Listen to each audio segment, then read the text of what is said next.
America के दरमियान हालिया कशीदगी में जहाँ पे हज़ारों की तादाद में लोग मुतासर हुए, सैकड़ों की तादाद में लोगों की जानें गईं, वहीं पे मदारिस और जो तालीमी इदारों के साथ साथ जो स्कूल्स हैं उसको भी अमेरिका ने ना छोड़ा। लेकिन इसके बाद अमेरिका के जो कार्रवाई थी उसके ख़िलाफ़ ईरान की जानिब से जो कार्रवाइयाँ की गईं वो इंतहाई अहम थी। आज जेरूसलम पोस्ट के मुताबिक, इसराइली अखबार के मुताबिक, ईरान की जानिब से जो इसराइल के ऊपर हमला किया ये अब तक का सबसे मोहलिक अटैक था। इस मोहलिक अटैक के अंदर क्या क्या तबाही हुई और इस वक्त इसराइल का तेल अवीव और दीगर जो शहर हैं उसकी क्या सूरत हाल है, ये जानेंगे आज के वीलॉग में। मेरा नाम है इरफान मलिक और आप देख रहे हैं 24 न्यूज़ का डिजिटल प्लेटफॉर्म।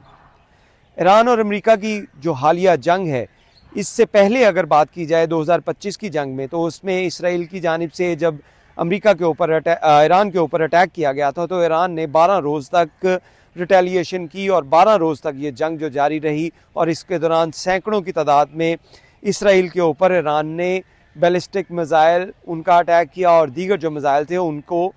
इसराइल की सरजमीन तक पहुँचाया। लेकिन इसके साथ साथ एक और चीज़ जो आपको बतानी है वो ये है कि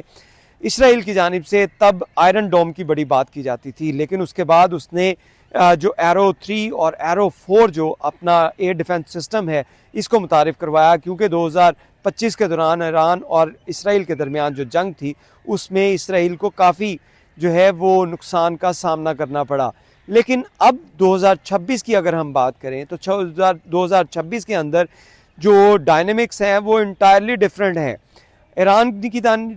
की जानिब से जो इसराइल के ऊपर अटैक किए जा रहे हैं, जिन बैलिस्टिक मिज़ाइल और जिस मिज़ाइल टेक्नोलॉजी का इस्तेमाल किया जा रहा है, ये शायद इसराइल या अमेरिका के वहमो गुमान में भी नहीं थी। अमेरिका की जानिब से जो बमबार तैयारे जिनका इस्तेमाल किया गया था 2025 में, जो कि टनल के अंदर जाके भी फट सकते थे, वैसी ही टेक्नोलॉजी ईरान ने भी हासिल कर ली है। जी हाँ, बिल्कुल वही टेक्नोलॉजी जो अमेरिका के पास थी, जो कि ज़मीन के तह के अंदर जाकर उनका मिज़ाइल फटता था और ज़मीन की तह के अंदर जितने भी लोग होते थे उनको वो निशाना बना सकता था, वही मिज़ाइल टेक्नोलॉजी ईरान ने भी हासिल कर ली है। ईरान की जानिब से जो मिज़ाइल अटैक किया गया इसराइल के ऊपर और उसके बाद जो इसराइल के जो शेल्टर्स थे, जो वहाँ पे शेल्टर बनाए गए थे ऐसे वक्त के लिए जो कि ज़ेर ज़मीन थे, कि अगर किसी सूरत में इसराइल के ऊपर हमला किया जाता है, ये तेल अवीव में या दीगर जो बड़े शहर हैं वहाँ पे बनाए गए हैं कि अगर वहाँ पे हमला किया जाता है तो उसके बाद लोग इन शेल्टर्स के अंदर चले जाएं और इनके ऊपर किसी बम का असर नहीं होगा। लेकिन ईरान की टेक्नोलॉजी ने इसराइल के ये बंकर जो हैं और ये शेल्टर होम जो हैं इनको भी तबाह कर दिया है। मुतअद्दिद अफराद जो हैं वो इस धमाकों के अंदर जो हैं वो मारे गए हैं। इसराइली बड़ी तादाद के अंदर उनकी जो मौत हुई है, इसराइल जो है वो लाशों से भर चुका है। डेब्रिस जो है,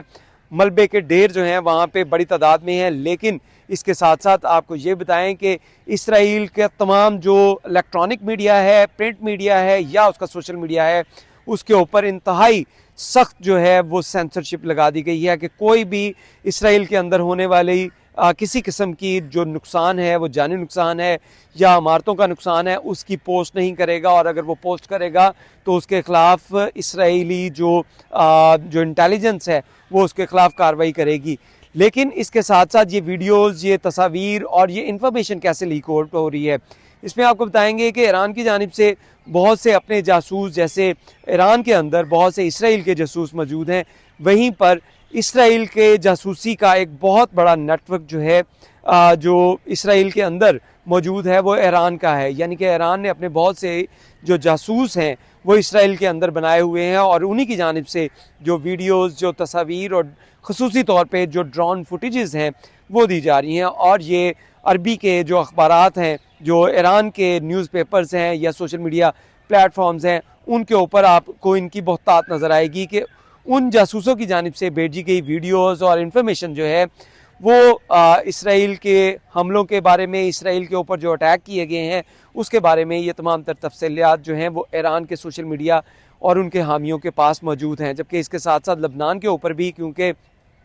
इसराइल की जानिब से अटैक किया जा रहा है और लबनान में जो हमास के नुमाइंदे हैं उनकी जानिब से भी रॉकेट लॉन्चर जो हैं उसके साथ फायर किए जा रहे हैं। और ये वही रॉकेट लॉन्चर हैं जो कि चंद माह पहले रूस और इस ईरान के दरमियान जो मुआहिदा हुआ था, जिसमें वो रॉकेट लॉन्चर और वो मिसाइल टेक्नोलॉजी दी जानी थी ईरान को, जिन्होंने जो अपने कंधे के ऊपर रख के उसको फायर कर सकते थे। तो यही टेक्नोलॉजी इस वक्त लबनान में हमास के पास भी पहुंच चुकी है। और जो इतलात हैं, जो न्यूज़पेपर्स की इतलात हैं, जो सोशल मीडिया की इतलात हैं, उसके मुताबिक इस वक्त इसराइल जो है वो लहू लहू हो चुका है। और उसके साथ साथ इसराइल के